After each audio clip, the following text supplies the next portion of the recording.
today we be having some blackened catfish tonight. Alrighty, start out with your catfish fillets. We're gonna brush them with melted butter and liberally season them with the Cynful blackened seasoning on both sides. Add some olive oil to your pan and 2 tablespoons of butter. Let that melt. I'm using an iron skillet here. I always love doing iron skillet catfish frying. Go ahead and add your catfish. I'm doing it small batch, about 2 at a time. We're going to cook that until that seasoning gets nice and dark. Not burnt, but real close. That's what blackening's all about.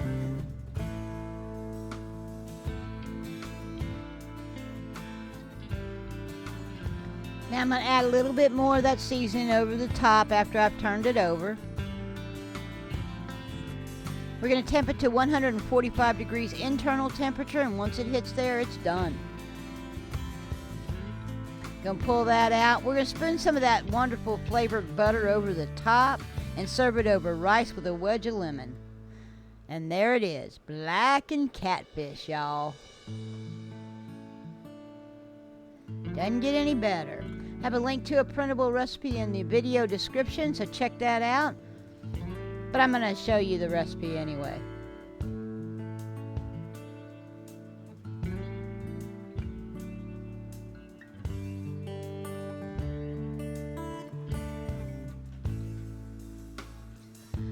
I'd like to thank you for joining me in my kitchen today for some blackened catfish. Don't forget to like and subscribe, and as always, have an awesome day.